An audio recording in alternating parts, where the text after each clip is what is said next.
इस देश में धार्मिक युद्ध भड़काने के लिए केवल और केवल सुप्रीम कोर्ट जिम्मेवार है। सुप्रीम कोर्ट का एकमात्र उद्देश्य है show me the face will show you the law. हिंसा अगर आपको याद होगा तो सुप्रीम कोर्ट में मामला पहुंचने के पहले हो चुका था, इसलिए सुप्रीम कोर्ट के पहुंचने के बाद अगर सच पूछिए तो हिंसा कम हुई है। वक्फ कानून की इतनी चर्चा हुई, कुछ देर पहले ही बीजेपी सांसद वरिष्ठ नेता निशिकांत दुबे जी का एक ट्वीट आया। उन्होंने कहा कि अगर सारे कानून सुप्रीम कोर्ट को ही बनाने हैं तो पार्लियामेंट के दरवाजों को बंद कर देना चाहिए। इसको लेकर के जब हमने एक एक्सक्लूसिव इंटरव्यू उनका किया तो इस दौरान उन्होंने कहा कि जितनी जगहों पर हिंसा हो रही है वक्फ कानून को लेकर के, उसके जिम्मेदार सोली एक पर्सन है, सीजेआई संजीव खन्ना साहब। देखिए, ये बहुत ही इर्रिस्पॉन्सिबल स्टेटमेंट है, बहुत ही इसमें मैं कहूंगा गैर जिम्मेदार इस तरह का स्टेटमेंट है। हिंसा अगर आपको याद होगा तो सुप्रीम कोर्ट में मामला पहुंचने के पहले हो चुका था, इसलिए सुप्रीम कोर्ट के पहुंचने के बाद अगर सच पूछिए तो हिंसा कम हुई है। सुप्रीम कोर्ट ने जब थोड़ी बहुत दिखाई है, जो एंटरटेन किया है रिट को और जो भी प्रॉब्लम्स है उसको समझने की कोशिश की है, तो लोगों को विश्वास हो रहा है कि एक न्याय प्रणाली में हम लोगों को अगर हमारे खिलाफ कुछ अगर कानून गलत बन रहा है या हमारे मौलिक अधिकारों का कोई उल्लंघन हो रहा है तो सुप्रीम कोर्ट हमारे बचाव के लिए है। इसलिए हिंसा सुप्रीम कोर्ट के मामले आने के बाद से नहीं हुई है। ये बिल्कुल बहुत ही गैर जिम्मेवार स्टेटमेंट उनका है। देखिए, संविधान में हर कॉन्स्टिट्यूशनल फंक्शनरी का एक रोल फिक्स्ड है। अगर पार्लियामेंट कानून बनाता है तो प्रेसिडेंट ऑफ इंडिया उसको फाइनली अप्रूवल दे करके उस कानून को लागू करता है। आप प्रॉब्लम कहां आ रही है? प्रॉब्लम आ रही है कि स्टेट लेजिस्लेचर अगर कानून बनाता है और कोई ऐसा कानून है, कुछ ऐसे कानून होते हैं जिसमें कि प्रेसिडेंट ऑफ इंडिया का अप्रूवल का जरूरत होता है, तो वहां प्रेसिडेंट ऑफ इंडिया डिले कर सकते हैं या नहीं कर सकते, क्वेश्चन ये उठता है। मैं उनसे सवाल ये पूछना चाहूंगा कि अगर पार्लियामेंट कानून बनाए और प्रेसिडेंट उसको सालों साल रख ले, यही वक्फ बिल मान लीजिए जब पास हो गया दोनों पार्लियामेंट से और प्रेसिडेंट उसको दस्तखत ना करे और रख ले, तो क्या इनको मान्य होगा? इसलिए ये इस तरह का कुछ भी स्टेटमेंट देना प्रेसिडेंट को के ऑफिस को लेकर के या सुप्रीम कोर्ट के टिप्पणी को लेकर के मेरे ख्याल से बिल्कुल मतलब कॉन्टेक्स्ट से बाहर का बिल्कुल चीज है और फिर भी अगेन उसको मैं कहूंगा बहुत गैर जिम्मेवार स्टेटमेंट है। देखिए, जो मैंने उनका इंटरव्यू देखा है वो ट्रंप की चर्चा कर रहे हैं। आज ट्रंप पूरे विश्व में एक हास्य का एक वो विषय बना हुआ है और ट्रंप को ये जो इनको सूट करता है, ट्रंप को एज इफ की बहुत ही बैलेंस्ड आदमी है, उसकी चर्चा कर रहे हैं।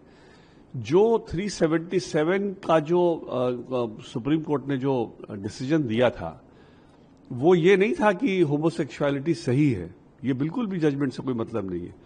सुप्रीम कोर्ट ने सिर्फ कहा है कि उसको क्रिमिनलाइज ना किया जाए। एक आदमी का, एक औरत का अपना चॉइस है कि वो हेट्रोसेक्सुअल होगा या होमोसेक्सुअल होगा।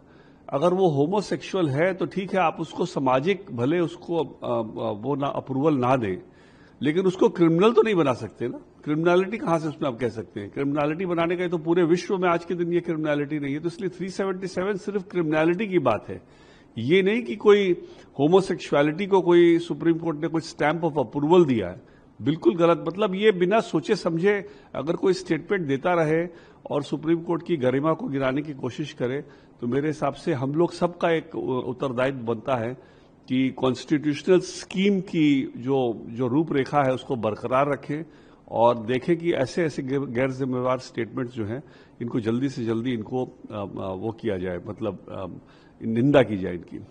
ये भी बहुत ही, फिर से मैं कहूंगा, बहुत ही गैर जिम्मेवार स्टेटमेंट है, बहुत ही क्या कहा जाए, इर्रिस्पॉन्सिबल अगर मैं वर्ड यूज करूं या और भी स्ट्रांग वर्ड यूज करूं उसके लिए। कोई भी पुराने जो चले आ रहे हैं, चाहे मस्जिद हो या चाहे मंदिर हो, उसमें कागज कहां से मिलते हैं? पुराने कुछ भी है वो यूजर पे ही होता है, उस समय के एविडेंस पे होता है। इसलिए किसी को कहा जाता है कि किसी में कागज दिखाओ किसी में ना दिखाओ, ये बिल्कुल अगेन गलत बात है, बिल्कुल ये बहुत ही गलत स्टेटमेंट है।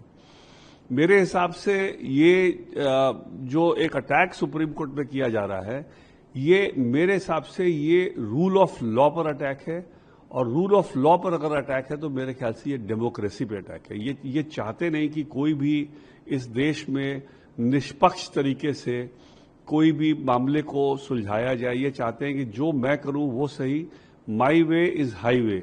ऐसे नहीं चलता कोई भी, डेमोक्रेसी तो नहीं चलता ऐसे। मेरे हिसाब से सुप्रीम कोर्ट बिल्कुल अपने दायरे में है।